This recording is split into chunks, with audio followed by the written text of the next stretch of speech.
again. I'm going to invite a good friend, someone I've known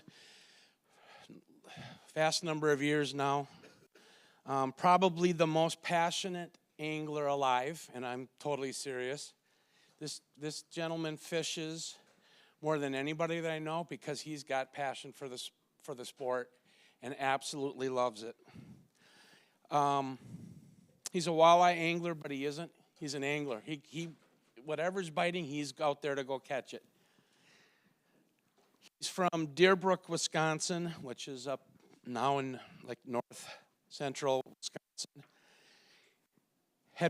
Still is a professional walleye tournament angler. Has won over $1 million in tournament winnings fishing walleyes.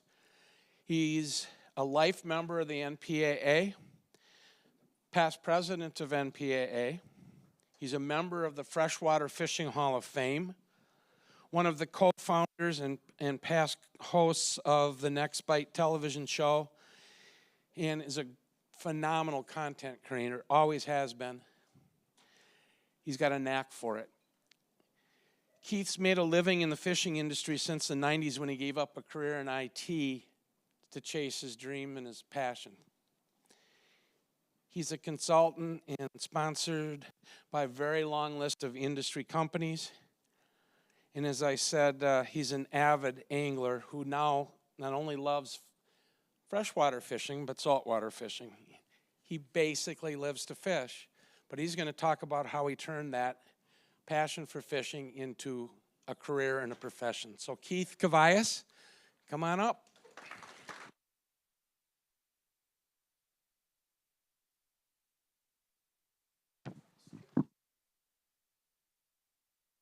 All right.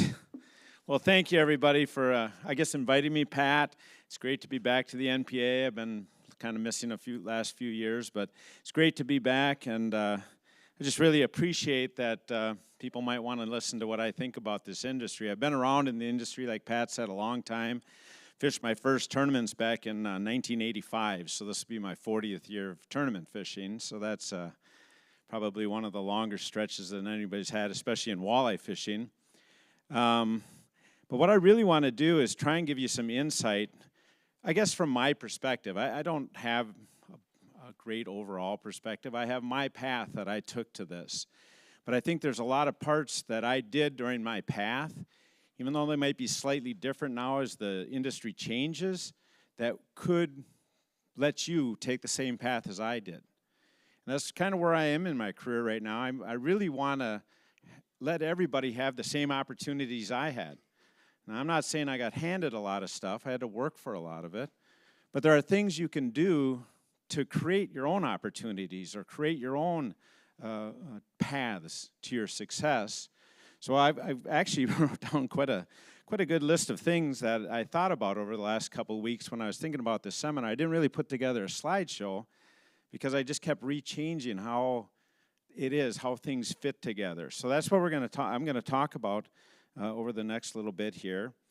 Pat told you I was part of the NPAA right from the start. We started this a long time ago, and it has changed what the NPAA does, but I think for a lot of things, the better. The presentation we just had even opened up my eyes a little bit. Maybe I should walk out and join that, CCA out here. I fish down here in the saltwater now. Maybe I should be part of that. Part of the NPAA, so I hear this side. But so the NPAA, I think, is a very important thing. So he talked a little bit about where I came from. I think one of the important things there was I had a great wife, right? Not many wives would let me do what I do. Me and Lynn have been married 42 years now, and the joke I always tell, we've been together 42 years, but only really together 7. So that's what kind of kept things good over the years, is that she didn't have to see too much of me because, quite frankly, when I'm around, I'm pretty much thinking about fishing. I've always had a passion for fishing. They tell me I started fishing when I was about 4. I never fished for walleyes till I was 20. So that was a little bit different. Our family fished for northerns and bass and whatever bit is what I fished for. I didn't really care what I was fishing for as long as it bit and it fight. So that was a good thing. But I did... Another good reason for marrying Lynn was not because she was a big fisherman. We didn't meet fishing by any means. We met in college beer drinking, right? She was a good beer drinker. I was a good beer drinker. We got that, but the kind of the side effect to it all is that her family did fish walleyes.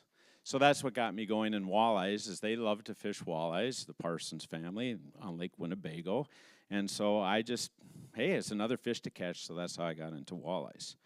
As Pat said, back in I started fishing tournaments in 85. In 1988, I made a real important thing happen to me in my career, and that is her brother, Gary Parsons, became partners. We became not only fishing partners on the MWC, but we became business partners. We both realized that fishing tournaments was our passion, what we loved to do, but if we really wanted to have the time to do it the way we wanted to, we had to be more in the fishing industry, and that meant we had to figure out how to make money in the fishing industry, because we were both taken away from my job at IBM, his job as a dentist. We were taking more and more time from that and putting it towards fishing. So we had to figure out how to make things work that way. So I became a full-time fisherman in 1991. I quit IBM. I had a very lucrative job at IBM. I loved doing what I was doing there, but I always had this passion in the back of my mind. I want to do something with fishing. All right. So my topic today is passion to professional fishing. How do you take your passion? You all have a passion for it. Maybe not as extreme as mine is, but you have a passion to go fishing. That's why you're here. That's why you go out on the water a lot. How are you going to take that and become a professional fisherman? So my main goal here today is to give you some tools to help you make decisions so that you can do what I do, or at least build a platform so that you're ready to do what I do. One of the biggest problems I see out there is a lot of people, I'm going to fish tournaments, I'm going to win a tournament, going to get them sponsors, right? That's how I'm going to break into this industry. And it just doesn't happen that way. There are so few anglers that have won a tournament and now they're getting paid by sponsors, and it just doesn't happen. Corey Springle's a great example in our walleye industry. The kid won everything for years and years. He had a heck of a time getting an engine on the back of his boat. He had a heck of a time getting a boat without paying for it. He had a heck of a time even getting lures and things. But then he started to do promotions, and he took all that credibility that he had, and he became a professional fisherman, getting paid, doing it full time. So you have to build that platform, and that's one of the key things I'll tell you is you got to have that platform in place so that when you do something, you're ready to promote it, whether that's winning a tournament or designing a new lure or developing a new tactic, shiver minnow fishing, for example. We had a promotional platform in place so that as soon as it happened, we could take credit and we could promote it. So that's a real important thing for you to think about. My path is just one path. I intentionally didn't listen to Eric's presentation or Justin's because I think we all have different paths. We all came up different ways. But I hope I say a lot of the same thing as those two. I can't tell you if I'm gonna or not, but I hope I do because it's going to drive in some real important things that you need to think about as a professional angler. By the way, although you hear a lot of negativity out there about our industry and how it's changing, not the good for professional fishermen, I think there's a tremendous amount of opportunities out there. I think that if you take the time and figure out your abilities and your assets, build that promotional platform, you can take advantage of this industry, not take advantage of it, but grow with it, do whatever you want to do in it by working hard and just working with the constraints that we have now. Yes, things are more difficult now, maybe getting sponsors, but it's also a lot easier to create content now. You know, when I started fishing, we had to work with magazines, which meant becoming buddies with writers who didn't even hardly know that much about fishing, but thought they did because they were writers, right? So you had to kowtow to them, you had to give them pictures, you had to do all kinds of things to get your word out, and it didn't come out for a year after you actually worked with them. So it was very difficult to get your word out because you didn't have your own platform. You were relying on somebody else. We used to work with TV shows. But again, it was their sponsors, they're this, they're that. You couldn't control your own destiny. The beauty of right now with social media is you can control your own destiny. With YouTube, you can control your own destiny. You got to figure out how to do that, but it certainly is possible. So what I wanted to talk about, first of all, is that I think there's 3 basic pillars to my success. 3 basic pillars. The first one is passion. If you don't have passion, you ain't going to make it in this industry. A lot of the upside to being a professional fisherman is I get to fish a lot. That's my main goal, was to just get to fish more. It wasn't that I had to make money. If I could have stayed at IBM and fished as much as I wanted to, I'd have stayed there. I probably would have made more money. But I couldn't do that and have enough time to go as much fishing as I do. So that's a big upside to this. I always dreamt of being in fishing. You know, I'm a professional walleye fisherman. I think guiding is fine. I always thought about owning a lodge.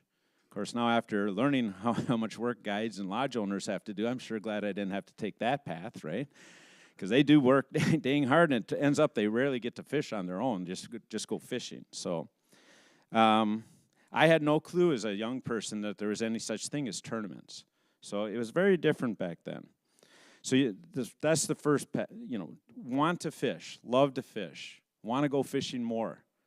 You can ask Robert Kardashian. We got a Cardenas. I always call him Kardashian because why not, Anyway, I asked Robert. We went out quick yesterday morning before I drove down here just to go out fishing. It was about 3-foot waves. We were bouncing all over hell. All we were catching is like little grunts, which are basically a panfish on steroids, right? So we're catching these, and the rest of them are kind of, Chase Parsons was sitting down, Tennyson was sitting down, Kardashian was done, he was kind of sitting down. I was sitting there just catching them grunts like crazy. I love to fish. I love getting a bite. I love getting the fight. I don't really care what I'm fishing for, but I like doing that. So have that passion. But the second thing is you always need to think about, if you want to be a professional fisherman, you have to treat your professional career as a business. And I'm sure you've heard that over and over again, but you need to treat it like a business. You need to work within budgets and constraints. I don't have an unlimited budget to go fishing, right? I don't have unlimited supply of sponsor money to get tackle and things like that. So you, just like any business, you got to look like what you got coming in for income, what you got going out for expenses, what you got to make to pay all your house bills and stuff like that. It's a business. The other thing that you want to look at as a business is there's also the sponsor side of it. You always have to give them value. I think one of the big mistakes some people make is that they get a sponsor and then they just kind of, the only time they talk to them next is next year at contract time.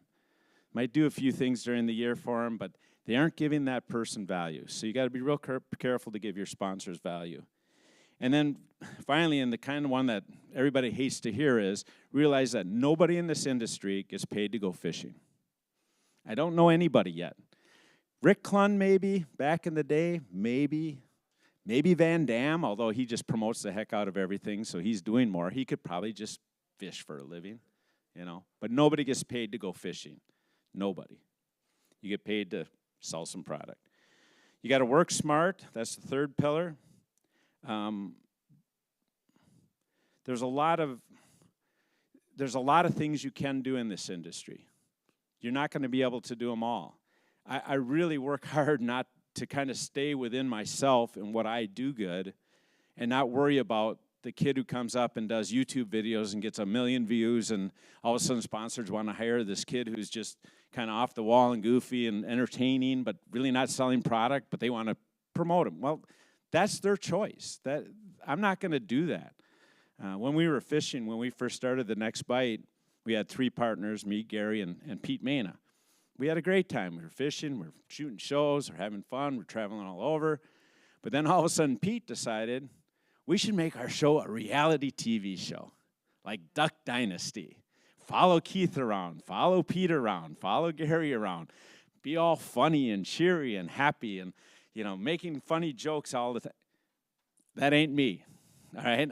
I like having fun, but the last thing I want to do is script the birthday party of my second cousin's brother, and it was a big old funny thing because a fish exploded out of a cave. I don't know what it is, it's reality, I guess, but that isn't me. So I didn't do reality TV. I don't do super goofy things on for example, Facebook.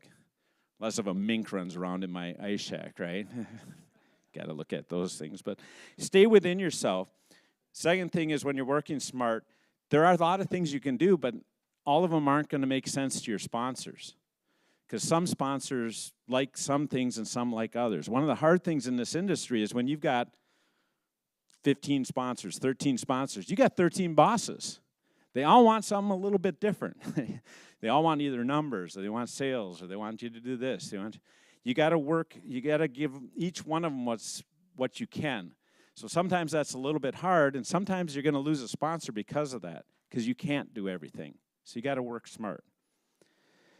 The other thing is that there's a lot of activities in fishing that you have to do that you aren't going to get paid for.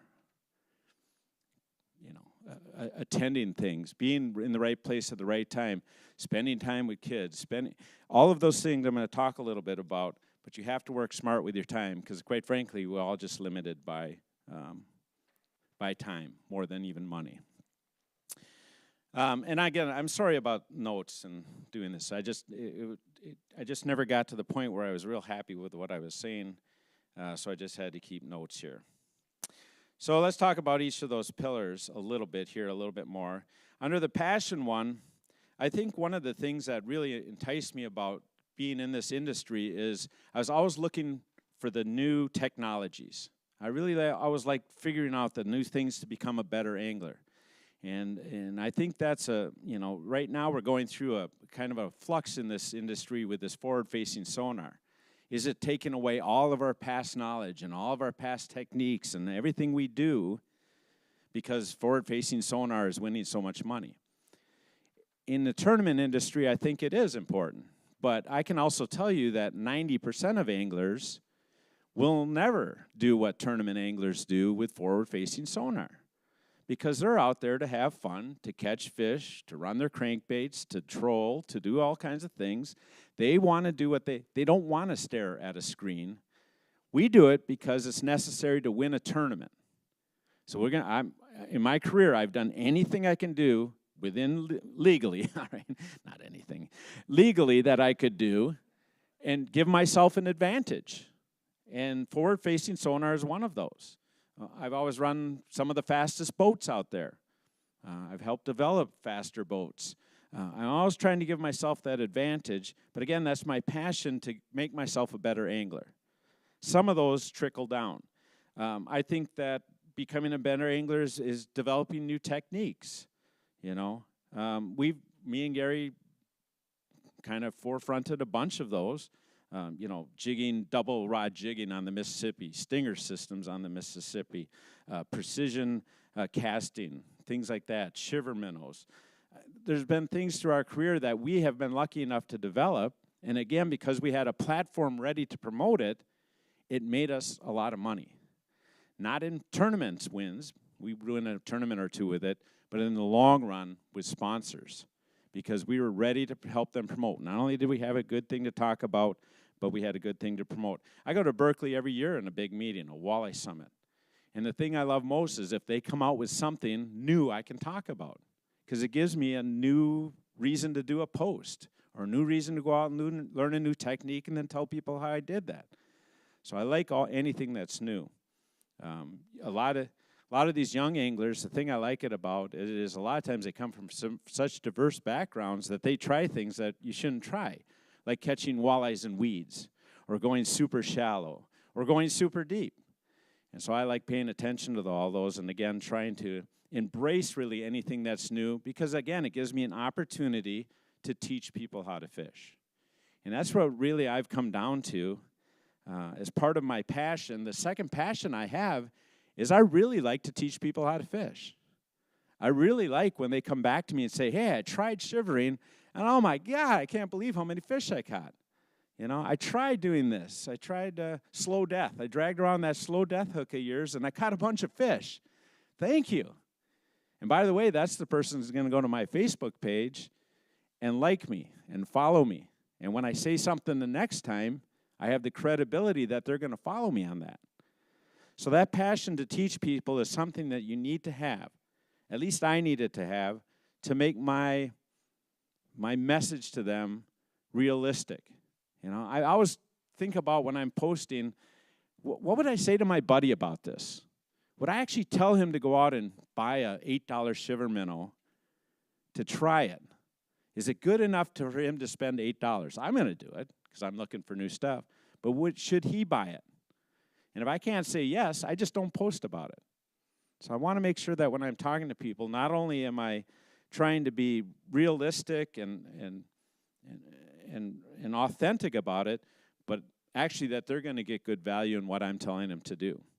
I do always, though, try to keep fishing fun. I think sometimes people get too analytic. Fishing is fun, all right? That bite, that fight is what people live for. That's why they buy those lures.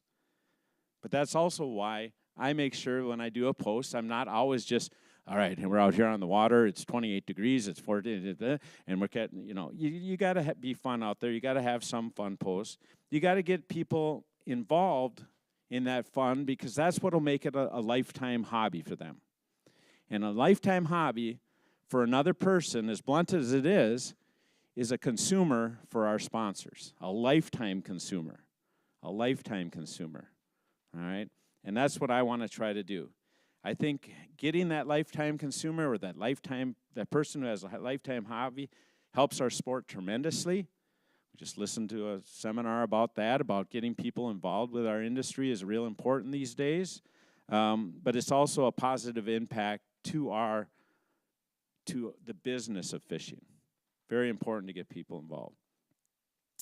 I will tell you one thing that could be your biggest asset in becoming a credible professional fisherman is the ability or the desire to share secrets. There's too many people that think, God, I figured out something, I'm going to sit here and win a couple tournaments, and that's what's going to drive me to long-term success in this industry. Gary and I gave up more of our secrets quickly, I think, than any anglers ever. We never held them. As soon as we won a tournament on shiver minnows, we were talking about shiver minnows. As soon as we won a tournament using Fireline and triple grips, we were talking about that. We always looked for that secret, not to keep it and win some more money in tournaments, but to look real long-term and get other people catching that. Because if we could do that, not only, again, is that consumer or that person who follows me happier and catching more fish, but our companies can see an instant spike in sales in whatever we're talking about because it's new and it's fun and it's catching fish, that we have an instant measurement. And that's a real problem in this industry. How do you measure grassroots to especially some of the corporate companies now? How do you show them that you're making an impact? How do you show them you move the needle? Well, I'm going to show you by selling a big, I was going to say shit pot, but I can't say that. So I was going to say you're going to sell a bunch of lures out there, right? So that's how you do it. You make an instant impact, and they can see that blip on the radar, and now you're somebody to them. Boy, you can make an impact. You can make a difference in what they're selling every year. So we always made sure secrets were something that we gave out immediately and without reservation, because they were the things that made people make that impulse buy, that first buy. But we always made sure that the secrets we were giving out weren't for one little situation, one little lake, one little spot. They had a big, what we call a window. And so people could take them and use them out in New York. They could use them in the Dakotas. They could, as long as we described the situation to do whatever we were doing well enough, they could find that on their body of water and do it. Now we have a broad spectrum of people. Many of you know that we work with Berkeley on like the flicker line of baits, flicker shads, flicker minnows, now some of the hit sticks and stuff. But what we look for more than anything when we're designing a bait is how long during the year will that thing catch fish. If it only catches fish in July, such a small window, Berkeley will drop that bait in 3 years because it won't sell enough. We need to find one that catches from April to September. Maybe you got to fish it different. Maybe you got to fish it slower, fat, whatever it is. But if we can find a big window, we've made a big impact. We're going to have a lure that lasts for a long time. Same thing is true when you tell people about things. Try to make it general enough or explain the situation enough that you get a big window of opportunity or window of time, window of different types of lakes, whatever it might be. And you really got to think about that quite a lot. You can keep secrets. If you decide to do that, I know a lot of guys who do it. You can keep secrets and think, oh, I'll win 2, 3 more tournaments, that's how I make my money. You might. You might win several tournaments in a row. The thing is, at some point in our industry, between like the tournaments I fish, the co-anglers, if you don't think they don't tell all their buddies and they tell all theirs, and the word is going to get out what you were doing. And eventually, 2 years from now, somebody else is going to talk about whatever it is. And they're going to take credit for it. And you're going to go, wait a minute, no. 2 years ago, I caught those fish in that tournament doing this. You didn't say you did, so you didn't. You don't get past credit in this industry. Whoever talks about it first gets the credentials, gets the credibility, gets the positives in their career. So you will always have those decisions to make, or we had a lot of those decisions to make as we went on. Do we tell people or we don't? We always found telling the people in the long run was the best thing for our career. So the other thing about sharing secrets is, it's the reason people follow me quite a bit. Because they know if I come up with something, or Gary comes up with something, or the next bike came up with something, we're going to tell you. So that made them listen to the 42 posts in between coming up with something smart, hoping that I tell them something, some secret or whatever. It keeps them engaged in what I'm doing. Now, hopefully they also like the posts in between. So passion has been the bedrock of my success. I really do try to keep it fun, though. If it doesn't stay fun, I see a lot of guys, these posts, it's so hard, it takes so much time. I just don't like doing them. You will see a downgrade very quickly, because as you don't do posts or you don't do whatever you promise the sponsor to do, they will pay you less, you'll do less, they'll pay you less, you won't have that sponsor pretty soon. So everything kind of goes to heck if you just don't keep it fun. As soon as it's not fun for me, if doing posts isn't fun, if fishing isn't fun, you won't see me in the industry anymore. Not likely that I won't fish, though. Not likely. All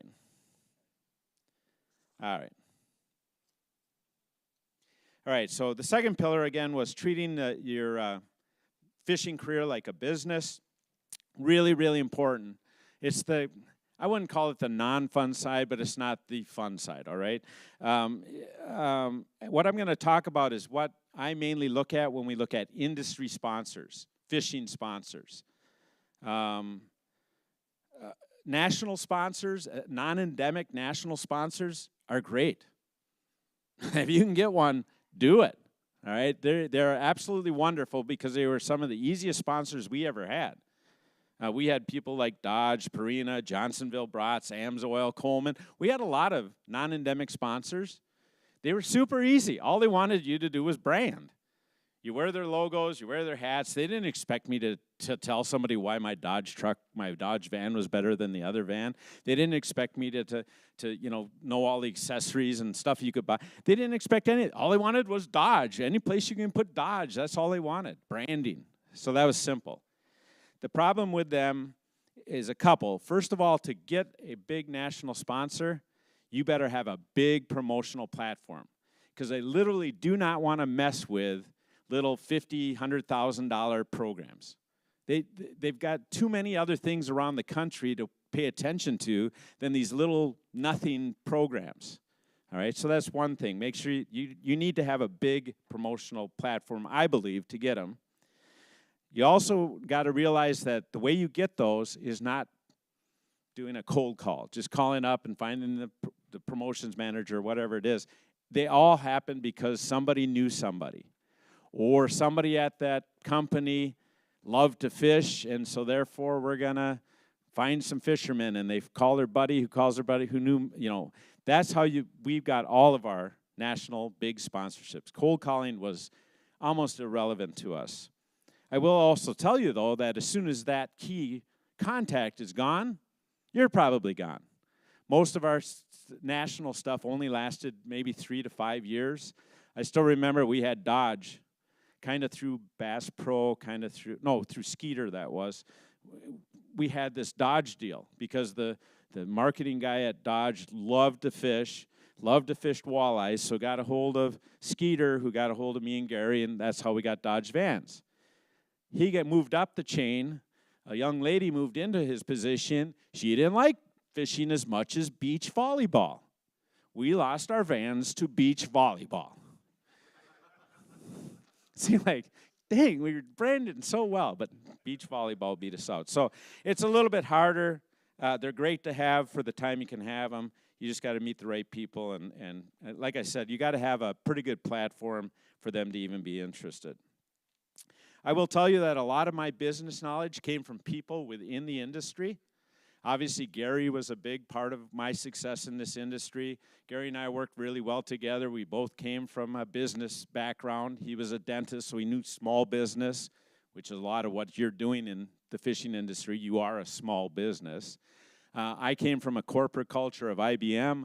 I knew about, all of the hierarchies and what it is to work through a manager and just all of the garbage, basically, that's in corporates, the bureaucracies and stuff like that. Gary was really good at negotiating.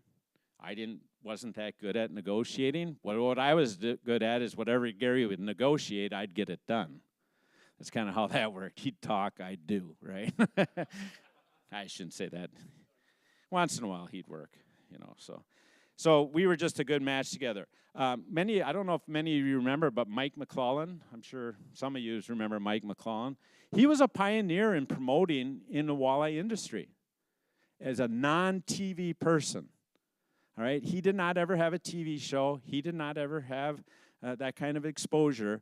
But what he did was took a ton of money out of this industry because he figured out how to promote fishing outside of TV. And so he got to a lot of marketing degrees. We did several projects with him over the years. But he was actually very insightful, but again, kind of an ideas guy and needed somebody to get the job done for him. So I teamed up with him on several of those. But he worked in other budgets, and we're going to talk about that in a second here, other budgets besides TV to get his money. Scott and Marty Glorgoven were really excellent marketers in this industry because they looked outside the box. They fished tournaments, yeah, but they were one of the first ones to do little like ESPN, 2-minute clips out on the lake and sold that to ESPN. So they were kind of on TV, but kind of not. They made a lot of money with that, selling 3 or 4 sponsors and selling clips to ESPN. They started Wired to Fish. That was something none of us, the rest of us, thought to do, was to kind of gather all the information and present it in a nice way. So sometimes thinking out of the box. So Scott and Marty got me to do that a lot. The Lindners were real important in my career. Not so much for teaching me how to fish or anything like that, but they taught me about TV, first of all, in that it's not really a money maker, but it's your own platform, and it can be a big one as far as getting numbers, so how to get into TV. But they also taught me about how to have longevity in the grassroots part of our industry, how to use people to have a ground swelling of support for a product or a sponsor or whatever it is, and how to stay with sponsors a long time. They didn't switch sponsors very much, and therefore they had credibility as they went on. So it was very, very important to meet the Lindners. The one thing that became apparent to me real early on, because I was kind of the accountant, bookkeeper, tax guy, all the business parts of the TV show and even my personal life, I kind of took that all on in Gary and I's partnership, is that kind of like me, sponsors are in business and they need money to stay in business. All right, that's a real important thing. Somebody told me years ago, you got to remember, when they pay you $1, they can't just get $1 in sales. They can't do that. You got to look at that dollar has got to, that lure might have cost $1 to make, but then the retailer wants a 40% markup. The distributor wants another 15. They've got a building to pay for. They got health care to pay for. They got marketing to pay for, advertising to pay for, all of this stuff. So that dollar they give you better produce $5, $10, $20. I mean, there's a number out there different for all of them based on how big they are. that they've got to make. So you can't ever say, oh, he gave me $1,000. I sold 2 engines for him. I got back his $1,000. That's no good. That's no good. They made zero money on that. They need to make a profit. They need to make their margins. So whenever you're talking to a company, realize, multiply your number by 10, let's say. That's what you got to generate for them. And it's sometimes hard to do.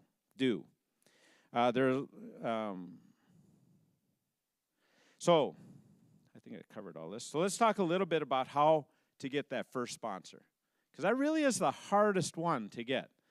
And I'm not just talking about somebody who gives you a few jigs or whatever, a hat and a shirt or whatever.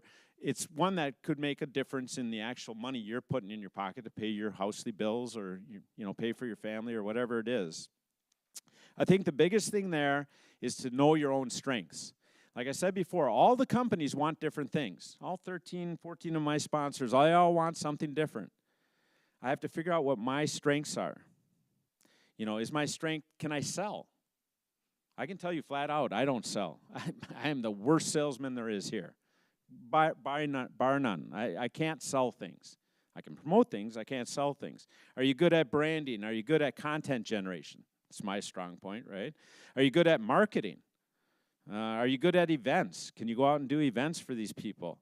One that a lot of people think about is endorsement. Hey, I won a tournament. Use me in an endorsement. Endorsement is one of the fewest things I've ever seen in this industry that actually worked. Maybe Kevin Van Dam, maybe his endorsement's a good thing. Maybe he gets paid for that. But for most of us, they aren't going to put on their packaging, winner of the Shiver Minnow event. It just doesn't happen. Endorsement, if you're relying on endorsement, I haven't seen anybody, I would say, that actually makes money, except for maybe some packaging endorsement. That can be out there. And typically those are related to royalties, which I'll talk in a little second here. So there's some general strengths that everybody needs to have. I'm not saying I have all those listed ones above, but I think there are some general ones that you all need to have to make a difference in this industry. The first one is credibility. If you don't always tell the truth, you will get caught. You will get caught. You say you caught him on such and such crankbait to win a tournament, and your co-angler gets on social media and says, no. That goes around faster than you saying you caught it.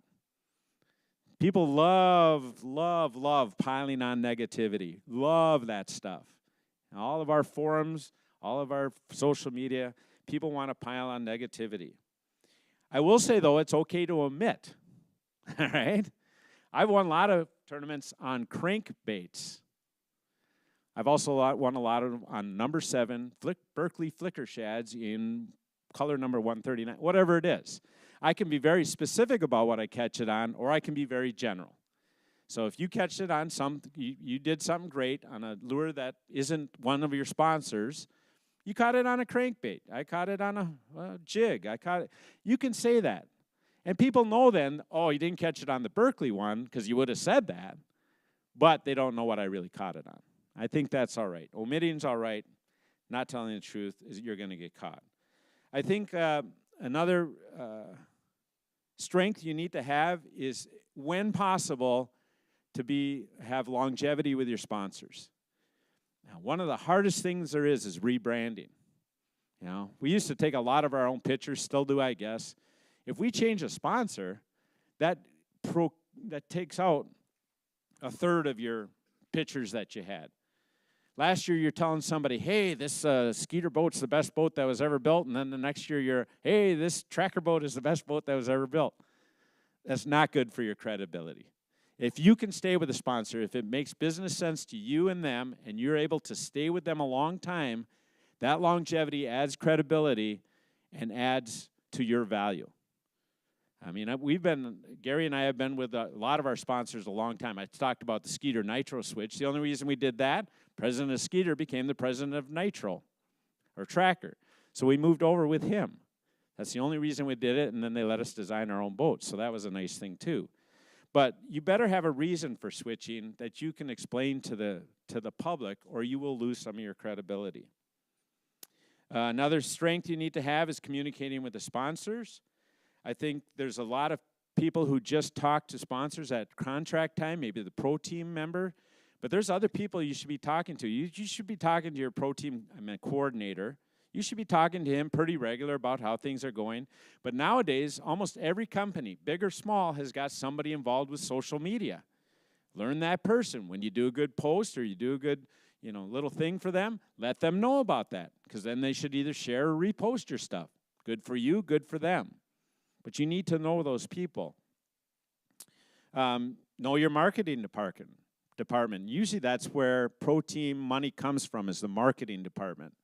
And again, you need to let them know you're doing a good job. If I have a post that does particularly well, I send it right away to the marketing manager. Hey, got a good one. I'll send it to their social media guy, my pro team coordinator. I'll send it to all of them. But I'll send the real important ones up to the marketing manager. Make sure he knows what I'm doing. So keep communications then. You need to prove that you move that needle. If you can't prove that once in a while, they lose interest in you. So you just need to make sure that you almost got to blow your own horn. You got to let them know you've done something. You might have done a great post for them. Might have generated a lot of sales. But if they don't see that initial blip in sales, then you got to show them that, hey, I'm working for this. I'm giving you exposure all the time. Even though we all hate to do it, I think you need to be aware that you need to provide data to those companies. There's a lot of companies right now trying to gather their own data, looking at past posts, looking for certain keywords, doing this and that. I found that those a lot of times are completely off the mark in how many people you're actually making impressions to. So I actually pay attention to my posts. When it's time to do a little, I mainly do Facebook. When it's time for me to go and negotiate something, or maybe there's an ICAST meeting or whatever it might be, I actually go out to Facebook. I draw all of the stats from them on Facebook. I go back to a little matrix I keep track of that keeps track of which sponsors were with which posts, and I generate my own numbers. I don't rely on that company to do it for me. Is it a little work? Yes. Is that part of my business? Yes. Because now I know I'm doing a good job. I'm going to tell them I do a good job, and I'm going to prove it to them with my numbers. I think that's a very important thing to do. The last general strength is, I think you need to realize you need to make their job easy. Things like giving them numbers. Almost everybody, especially now in the companies that are more corporate, that have several layers, you got to give that marketing manager numbers so that he can give it to his boss, who gives it to the president. You need to make their job easy. If they can't collect it correctly, you need to collect it. You need to make sure the social media person that you've got a whole library of photos, maybe ones you never use, but when she asks, hey, you got any nice ones of a Mercury engine running in salt water? You've got one to give them, or a little clip of video, or whatever it is. You make their job easy. They don't have to call you and say, hey, can you run out and get a photo? I got it. Here it is. It ain't going to take 2 weeks to get it. Here it is. They remember that kind of stuff. You made their job easy. The other thing now, especially with posting, which I think is my strength out there, posting on social media, is correct hashtagging and mentioning. I actually am not very good at it. I don't even like doing it, right? And what I mean by that is you do a nice post, you do a nice video, then you really should look at that video and say, okay, I covered Mercury, I covered Berkeley, I covered this, and then what you should do is have the correct hashtags, not just any hashtag, but the one they look at, hashtag Mercury Pro Team, hashtag Nitro Boats, hashtag whatever it is, and also an @ mention, @ Pure Fishing, @ there's two different things. And what's bad is every platform, Facebook, Twitter, Instagram, TikTok, all of them have sometimes different tags and hashtags, or mentions and hashtags, based on the platform. And so to keep track of that is all very difficult. I hired a guy for a while. He was doing it for me. It was great. I'd spend my 45 minutes or an hour. I'd put together a nice piece of content. I'd send it to him on a shared folder. I'd write down the caption. I'd send it to them in Matrix. I'd click off on a matrix all the sponsors that were in that post. And then he would post it across 5 platforms for me, correctly tagged, good thumbnail on it, good hashtag for the location, all the important things. And there's a lot to make your posts actually appear to more people for algorithms, through the algorithms of Facebook and Twitter and all those, and to allow sponsors to see that you're actually doing things through these hashtagging. There's a lot to do. All of a sudden, the guy got too busy, and he said, I can't do it for you. And I'm like, wow, all right, well, I'm going to do it myself. It was 45 minutes to create the content. It was almost 3 hours to do all of the tagging and posting and everything you should do for every one of your posts to make it the best it can be, the most potential for it. It got to be so monotonous for me, I hated doing posts. I literally quit, I slowed way down. I could tell by my numbers. I'm slowing down here because I can't do the business side of this because I don't like doing it. And it takes time. Thankfully, I convinced him through a little bit of money to come back and do it for me again. And now I'm happy again, right? Now I'm doing my 45 minutes a day. Yep, I'm done. Off it goes, perfectly tagged. And my numbers on Facebook go up, and my numbers go here, and my impressions go up. Everything is good. So it's real important that you realize that there's good posts and good content, but there's also good mechanics to that post. And I'm just not an expert. He keeps up on all that stuff. What's interesting is a year ago, everybody's like, do 60 seconds or less.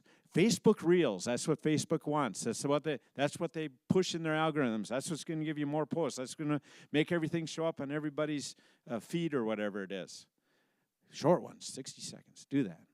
Right now, long format, 3 to 5 minutes. We push that. We get way more posts. And I can tell that now because I monetize now, right? I get paid for putting stuff on Facebook. It's a way to make money, not much. I just give it all to this guy who posts. Anything you can do to drive monetization, it's all yours, buddy. Make as much as you can, because I'll make it on the other side, because I'm doing all the right things for my sponsors now. So it's something to keep, that tagging, I was always kind of, whatever, And I will tell you, one of the worst things you can do is just write a post and tag every one of your sponsors and mention every one of your sponsors and just a list on every post.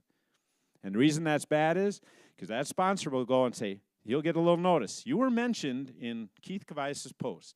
And then he'll go out to that post, and he looks at it and he's like, well, there's nothing at all Berkeley in here. There's nothing Berkeley in here. And then he'll get it the next day. Well, again, there's no Berkeley. Is he not working for me? It can be your negative. It really can. And plus, then after a while, the guy's like, well, he just puts a whole list there. I'm not even going to pay attention to Keith. But if every time he hits, oh, Keith mentioned Berkeley, and he presses that, and it goes to the post, and yep, sure enough, I got a hat on, or I got a logo on, or I do a description of a line, or a description of a bait. That's when you have now done the right things. So I know a lot of people, it's easy, copy and paste that whole list every time. I think it's a negative for you. I really, really do, because there's enough people out there who do pay attention to it, that you can, I think, actually negatively affect your numbers. I've been talking about it. My path is social media, especially Facebook. I think you can do things in the other ones. Instagram is a pretty good place to do it. TikTok is weird, right? TikTok is weird, but all of a sudden you get 1 million for some stupid video. I mean, it's a weird place, but it's again, it's easy enough to take that one post and just figure out how to do it on each of the platforms. The thing I like about Facebook is, or the reason I mainly use Facebook is because there's no time limits. Instagram has, I think, 90 seconds, and TikTok's maybe, I don't know what they are even. But I could always do a long-form video because I do a lot of education. I just have a hard time saying what I want to say in 60 seconds. So I've just used Facebook. I've got the most followers on Facebook. I can always post what I want on Facebook. Sometimes I can post the other places, but that's what I use. The thing I like about video content over pictures is that, again, I can control that content. It's very much like TV. I can decide exactly what shows up in those pictures. It's not just a snapshot. I can explain exactly what I want. I went a step further. I learned how to use something called iMovie. If you've got a iPhone, you get there's a free video editing thing. And yeah, it takes a little bit of time to learn it, but if I forget to mention, the line I was using, I just put some text down the bottom. It's called a lower third. Put that text in there. I'm using a 65-pound test, spider spectrum's braid or whatever it is. I can add that to my thing. I can add a little thing at the end. Whatever I want. I can mix in pictures if I want, if I didn't take enough pictures or get the right video during the day. So learning to edit, I think, is a good thing. I'm not saying everybody can do it. I had the TV background, so I knew what my editors did, and it made it a little easier for me. But iMovie, it's very easy to cut together pieces and do whatever you want with that. I do think that there are other options besides what I do as far as posting. I see a lot of people successful, and especially young people, just doing not educational, but entertaining stuff. There's a kid at Clam right now, this Sam Sobey, Scott Sobey, some Sobey. He does, and I went out and looked at his stuff because we were at the ice show up in St. Paul, and he's got this long line of people waiting to get his autograph, I'm like, well, who the hell is this kid? So I go on. Well, he does very entertaining. It's good stuff. He's got some branding for Clam on it and stuff, but he's excited about catching the fish. He's having fun catching the fish. He's kind of an influencer, I guess. Got a lot of followers. You can do that. Again, that wasn't my strength. I don't really want to do that stuff. I'd rather just teach people. But know that that's out there. Know that the YouTubers are out there, right? They do their own little TV shows on YouTube. I think that's a big possibility for people.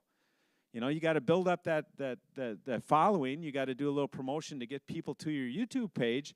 But that's a resource. That can be a big platform. People pay for stuff on YouTube. And if you can, again, promote sponsors during it or do whatever you have to do, I think there's some real opportunities there. I've been involved with marketing projects. By that I mean things like seminars or big promotions at sports shows. We used to do something called the Walleye Information Center, dragging a big trailer, had a boat in it, all kinds of things. It was marketing. It was banners. It was, we were in the booth, we were talking. Marketing things I think are still out there. I think things like getting the kids' events going is a good thing. You can impact the sport greatly by doing kids things, but I think you can also make it a business. There's enough money in people who want to get those kids involved that you can do the right stuff and make sure you're paying for your time. The other thing you can look at is a TV show. Let me just tell you again, with a TV show, they're not easy to get started. Not easy at all, mainly because you have to pay for a TV show. The Next Bite doesn't get free airtime. We pay for our airtime. We don't get free the creation of it, creating the content, shooting it, and editing and all that. That's not given to us. You had to pay for that. And the weird thing about TV is you do this all up front. You go and you edit, you film, you're traveling on location, you're doing all this, you edit it all together, you prepay for the airtime, and then you get paid by the sponsors after. So you got to have quite a little bankroll sitting there just to get this thing started. So getting a TV show is not started. I will tell you, if you do get it started, it's a great promotional vehicle because, again, you control content. Even though I'm going to put in, Mercury, that's going to be the only motor in there, this and that, but I can, Shiver Minnows were never really a sponsor, but I can promote them in it. I can promote my other sponsors because I still got to show people what I'm doing fishing. So TV show, I think, is still, you can, if you don't think that they're important, you're wrong. TV shows have been around a long time. They will continue to be around a long time.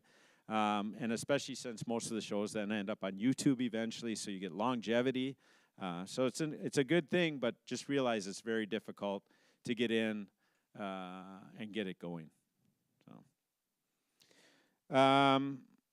So here's one of the important little topics I wanted to talk about. How am I doing on time? Am I way over? 10 or 15, huh? I got 18 pages left. I don't. This is a brain dump.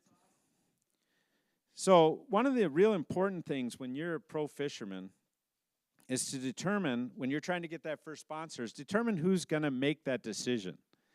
Getting in contact with that person who actually makes the decision is very difficult sometimes, especially some of the bigger companies now when you see kind of the corporate attitude of, here's a pro team guy who's going to take your call first, and then he has to pass the information up, and then finally gets to a promotions manager, and maybe that ain't even high enough. Maybe it has to go all the way to the owner.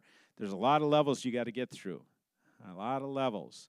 So you got to make sure that you know who's making the decision. And again, that's getting harder and harder, right? The other thing is that I think it's gotten a lot more difficult to keep sponsorship diverse. If any of you invest in the stock market, you know that one of the best strategies is not to dump all your stuff into one stock and hope it goes up, right? If you can have a nice diverse portfolio, that's a good thing. Same thing with sponsors. The more diverse I think you can keep it, the better. But obviously, we have a changing culture right now. There are a lot of companies sucking up other companies. There are very few, hey, we just sell lures. Hey, we just sell line. Hey, we just sell rods. There's very few of that anymore. There was a lot of that when I started. Even the boats now. Look at how many White River Marine, Bass Pro Shop owns now. They're all under the same thing. So now you're not competing for money against another company. You're competing against brands within Bass Pro. And it might be the one guy who makes all the same decisions. It's just very difficult now. But you got to know who that right person is. Pure Fishing, it's Berkeley, it's Stren, it's Fenwick. Acme just bought Moonshine, if you haven't heard that. I mean, Moonshine is now part of a bigger company. They were a nice small company before. Brunswick has motors, they got boats, they got Motor Guide, they got, Lowrance. They just picked up Lowrance now, so now they got all these categories. So sometimes very difficult to find the right person to actually be talking to. I will tell you the other thing is that the other thing you got to realize when you start talking to these companies is you got to figure out which budget you're in.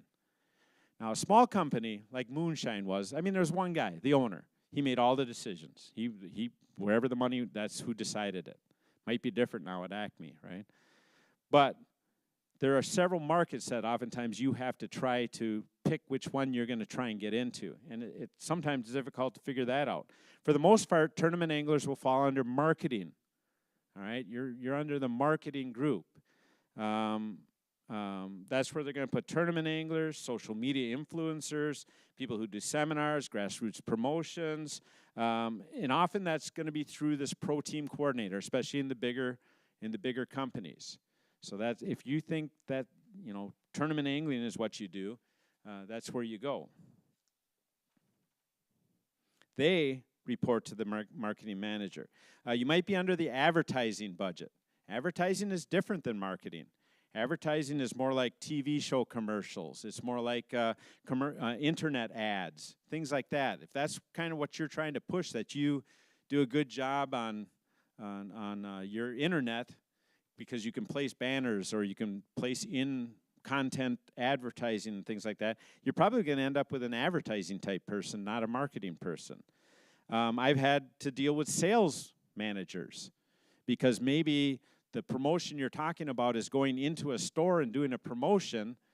Well, then it's the sales guy who has to pay for you to be there or get the store to pay for you to be there, not marketing. They don't pay for that, not advertising. It's sales people. And again, in small companies, it might just be one budget, and that's where you get it. So you need to figure out which budget you're under. But for most of you, and most of the things we do as professional anglers, it's going to be that marketing group. So once you've figured out all that, now you got to develop a path that's successful for both you and them. And I'm sure you've heard this in the other ones. But let's talk a little bit about contracts. Because contracts are very, very important, especially when you start actually making money. You might get product for free. You might, get discounts on product, whatever, without a contract. But as soon as they're going to start paying you money, especially the bigger companies, there's going to be a lawyer-written contract that's going to determine what you get. Some of the medium-sized ones, you might be able to write your own contract, one page that kind of outlines, here's what I'm going to do, here's what you're going to do, and we go from there. But I will tell you that when you start going after contracts, one of the key tools you can use is what I call an escalating multi-year contract. Because what happens a lot of times, if you go to a company and say, hey, I can do a great job for you, here's my social media, here's my numbers, I've been promoting you, here's what I've done, you've shown, and they say, well, we don't got it in the budget, how about, some discounted product, or how about some product? And that might be a fine place to start. Remember, you're a business. If you've got to pay for that product anyway, that's an expense. If you can reduce expenses, you're going to make more money. So maybe product is fine. And maybe that's all the further you ever want to go. But if you actually want to make money, you've got to say to them, well, that's fine to start. But what I really need is after 3 years, I need to be making $5,000 a year. So year one, I will take $1,200. Year two is $3,600. And year three is $5,000. Whatever your goal is, escalating. So that they know if they keep you for another year, it's going to cost them money. All right? If they don't want to pay that money in year one, and they say, well, there's just no way I'm signing this, odds are you will never get more than product. It's just the flat, it's unfortunate or fortunate, whatever, but a lot of it has to do with the philosophy of the company. If getting a lot of product out and just kind of mass throwing it out there sells for them, or they've determined it sells for them, and that's their strategy, then you might not ever go beyond what you're going to get for product. So you can decide if you want to stay for product or not. But if you really want to make some money, and maybe along with that you say, but after you start paying me money, I'm gonna provide double the exposure for you in my posts or whatever it is, or whatever my platform is. I'm going to give you more exposure, and then you actually do it, then you'll get the next year. Now, it's a little bit of a two-edged sword, though, because all of those kind of escalating contracts that I've ever had have two things in it. First of all, it's got an auto-renew, so that at the end of the year it can auto-renew, but it's also got 60 days within auto-renew. We can either just drop you or we can renegotiate, which is fine. But they're not going to just say we're going to give you 3 years. They're going to give themselves all kinds of outs. Along with that, though, make sure you have outs. You know, if you just don't, somehow, I mean, you don't get along with the company, or they change their product where it's not something you want to promote anymore, whatever it is, you want to be able to get out too. So always in the last 60 days is what we typically did. We have an out for they can get out, we can get out. If nobody says nothing to each other in those 60 days, it's auto-renew. And it's going to go with the terms we've already set up. The other thing, though, you're going to have in those contracts is a 60-day out clause for anything. Because if they all of a sudden decide, hey, we just can't afford this, our sales are down, this is down, whatever it is, whatever factors make them think that it can't go, they can give you 60 days and then it's also over. So long-term contracts are good. Escalating ones are a great way to get to where you want in the end. But just realize there's a lot of stops in them. There's a lot of reasons it could stop very quickly and be over.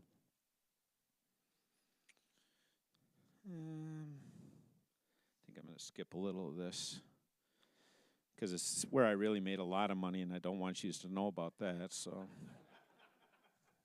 let me go back to contracts because there are a few important things there. Make sure one of the important parts in a lot of my contracts is how much equipment I get, because obviously if I'm going to promote their stuff, I got to get the right equipment. Might not sound like a big thing. But again, when you're in a business, you've got to have expenses and income. And if you can reduce expenses, you make money. If you increase income, you make money. So reducing expenses is not having to pay for your rods and reels and your line and all of that stuff. It's expensive, right?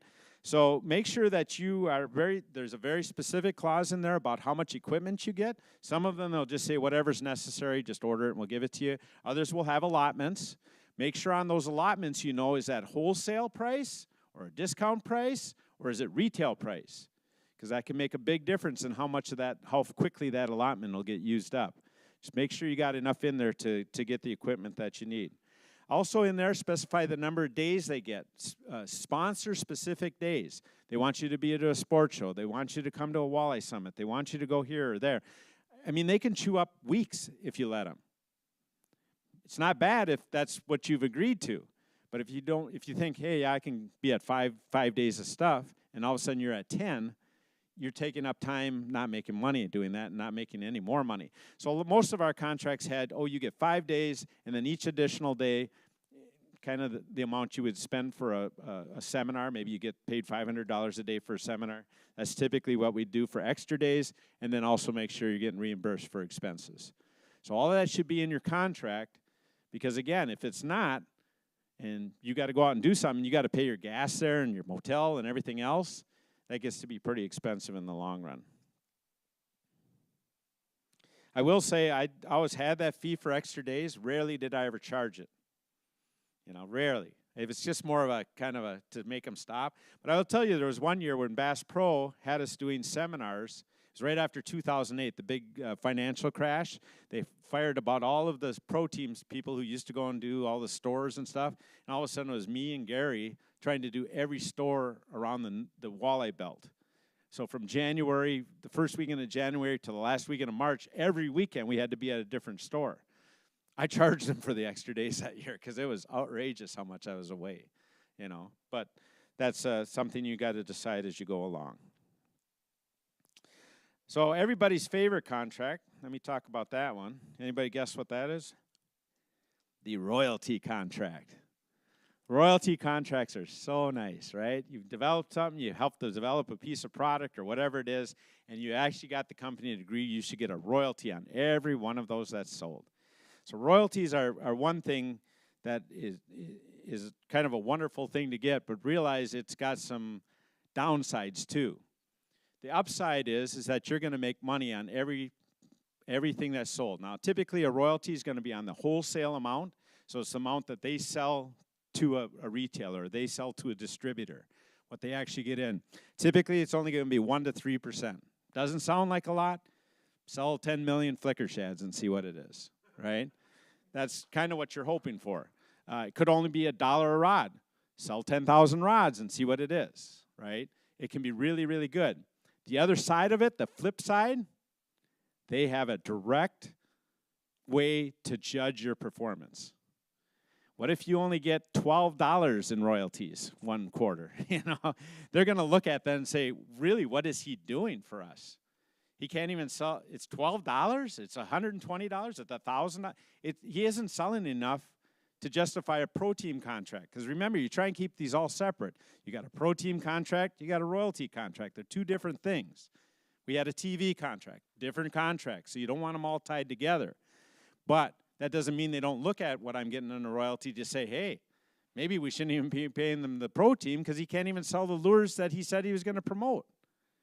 So it is a little bit of a two-edged sword. Almost all of them have a time limit. Obviously, you want to drive that time limit as far as you can. If you're working with a small company, one thing to consider if you're getting a royalty is make sure in your contract that if the company is sold, your royalty contract is sold to the next company. So they have to present that to the next company, and they'll either buy you out or continue your royalty. So royalties are a great thing, but they are very much a two-edged sword. All right. I will tell you that getting that first contract was our hardest one. Gary and I were lucky we won that MWC championship and the team of the year in 1988. And we are actually lucky that we got our first contract. Because what it was a bigger tackle retailer came to us, not Berkeley or any of those, but he came to us and he was at the championship and he said, if you guys win, I want you on my pro team. Because we were winning it with some of his jigs. And we won it, and he came in the hotel room, and Gary had already determined, we're going to ask this guy for $200 a month each. $200, right? And I'm like, yeah, I'm still working at IBM, but hey, $200 a month, $200 a month, right? So the guy walks in, he's just a small business. He walks in, he's all nervous as hell, and he sits down, and Gary liked to tell all of our background, and all. It was a fairly complex talk he would do. Very boring the 80th time, but he would give this talk, and then he would present what we thought we should get. So he starts talking, the guy says, wait a minute. I'm going to offer you, and he offered us I won't tell you exactly how much, 5 figures. 5 figures each. And we're like, oh, let us talk about it for 1 second. He walked out of the room, we're like, high five, and it was low five. It wasn't like $90,000, but it was way more than we were going to ask for. So we just get lucky with that. But that turned into it's a lot easier getting the second and third one because now you know some of the value that people place on you. And determining your value is sometimes very difficult. Am I worth $200 a month, or am I worth $60,000 a year, or am I worth 6 figures a year? Those are out there. More of the 5 to 10,000 are out there, but there are big contracts out there. Imagine what Kevin makes, Kevin Van Dam. He makes a tremendous amount of money. There's been a lot of guys who have made a tremendous amount of money, not so much in the walleye world, all right? Not so much in walleye, but there is money to be made. But just realize that if you can figure out that first one, and a lot of times it either takes a break like that, or better yet, Gary and I should have been, we had as good of a promotional platform as we could because it was all magazines back then, so there was nothing real timely about it. But nowadays, you can be ready for that kind of thing to happen. We've talked about that already. Be ready for that breaking moment. Be ready to promote it with your platform so that you can just ramp up from there, all right? But again, that first one is nice because it does set your value. All right. Step 4, last page. That contract that you sign always lays out what you need to do. But I would suggest you go above and beyond that. Rarely does it say you need to do 10 posts. It's going to say you're going to do social media. Make sure at the end of the year that you looked at that contract and you can say, yep, I did the social media. Yep, I did the protein days. Yep, I did that. Yep, and I covered them all, and hopefully covered them all a little bit better. Because they're going to do the same thing on their site. Oh, we only saw 3 posts. Oh, we only saw this. You know what? This escalating thing, this just ain't working. Let's see if he'll just take product or get rid of them, you know. Again, longevity is real important in all this. We've been with a lot of companies a lot of years. Mercury, I've been with them since '85. Berkeley, I think we signed with them in '91. Been with them a lot of years. Bass Pro and Tracker, they were '94. Lowrance was '88. Offshore Tackle, I can still remember taking the little yellow boards in a swimming pool and me having to walk around while DeShano and Gary just stood off to the side going, yeah, it seems to be running. And I'm the one walking. And it's like, come on, hurry up, make your mind, you know. That was always my job, right? Again, stay credible. Can't overemphasize that enough. Never make up success about a product. Try to stay brand loyal. Tournaments, Brian, I'm not selling. Oh, I will tell you that the one thing that I've always pushed back on is when companies want me to sell. You know, I've had several offers. Hey, sell these rods while you're out there, and we'll give you $50 a rod. Hey, do this. Hey, sell this boat in a sports show. Hey, do the. I'm not a good salesman, so I push back against that. But I will be glad to teach you how to fish to sell a product. Can you see the line there? My example always was when I was a kid, there was 3 shows on TV about fishing, right? Hank and maybe Dance and maybe In Fisherman, right? TNN was the, and I used to watch those religiously. I wasn't a walleye guy. I was just a guy. But I can still remember a show, and maybe it was Jimmy. Him and another guy are catching all these bass, and I love to bass fish. He's catching all these bass, and they're, oh, the big O got another one. Ooh, the big O got another one. Never showed me a big O, never pointed it out, never showed me the color, but oh, big O's got another one. I thought it was a nickname. No internet out there, no nothing. I was so pissed that I couldn't buy a big O. So pissed that I couldn't buy a big O, right? So I always said to myself, once I got going in this, I will always show people what I'm using. If I can, I'll put a lower third down there, tell them exactly what I'm using, tell them the color. That's the kind of things you've got to think about too, all right? You're teaching to sell, and that's a really big thing. I can easily teach people to fish. I love teaching people to fish. I love taking people fishing. I like teaching co-anglers to fish. Teaching is easy for me. It's a passion for me, I'll say, just like a passion for fishing. Selling, not so much. Do keep abreast of the latest products. That's what was allowed us to promote through our whole career. You know, when GPS came out, you know, I don't know if you remember, when we first started fishing tournaments, it was Lure and C. There was like 8 numbers on the top and 8 on the bottom. You had no idea what they meant, but you know if you matched those, you were on your spot. And you somehow kind of work, yeah. And then they came out with graphs, but the graphs, they didn't have mapping or anything. They just drew a line behind you. So we used to graph the edge of the structure so we had a general outline of what that structure looked like. Oh, there's a little point. If we really wanted to know it, we'd black it out, right? We'd just graph back and forth across it, and we'd black the whole thing out, and we'd know what it looked like. Then mapping came out. So we always kept track of that, and Gary and I were always known for that. We were also always known for trolling. Do you know why we paid so much attention to trolling? Because Ron Seeloff kicked our ass so many years trolling that we finally emphasized we got to learn how to troll better. Because Ron Seeloff, it looked like he was confused when he trolled. He'd be in 40 feet, and then he'd be up in 6 feet, and then he'd be out in 8 feet, and then he'd come in and win the tournament, right? He won 3 championships in a row. It was like, holy crap, we got to troll. So I always keep track of the latest stuff. Forward-facing sonar, I'm a little behind the curve, I'll admit it. But don't think that while I'm down here in saltwater, I ain't using forward-facing sonar the full time. All last year, every place I went, all I did was forward-facing sonar because I'm a little bit behind. I will catch up. I will catch up. But embrace those new technologies. Don't worry about them too much. Embrace them. So in closing, see Pat's standing up so I know to close. 3 pillars. Passion, which can be passion to fish and passion to teach, is one pillar. Treat your fishing career like a business, because it is. Because you're working for businesses. So you are part of that whole chain. And work smart. Because there are things, you should make sure that you're fulfilling the contract, but there's also things you have to do on your free time. I didn't mention them, but things like attending this is a good thing. You get to meet Eric Nag, right? I re-met the guy from Aquaview out here. I still use cameras. Forward-facing sonar is great, but there's nothing like seeing what's down there. And in saltwater, I don't know what's down there. Do you know what living bottom looks like? I don't, unless if I throw a camera down there, right? So you'll meet people at these kind of things. Do attend ICAST. The last guy mentioned ICAST. A lot of guys don't go down to ICAST. I've been to ICAST probably 25 years in a row. And it's not to go there and pitch or give out a promotional thing. It's to go there and shake pro team coordinator, marketing manager, owner of the business. I meet all kinds of people so that in a couple months when I want to talk to them about contracts, they know who I am. So you got to take time sometimes just to be where the people are. This is a great example of that. So, work passion, treat it like a career, work smart, add in a little time to be the right place at the right time. And of course, like everything in fishing, get a little lucky, right?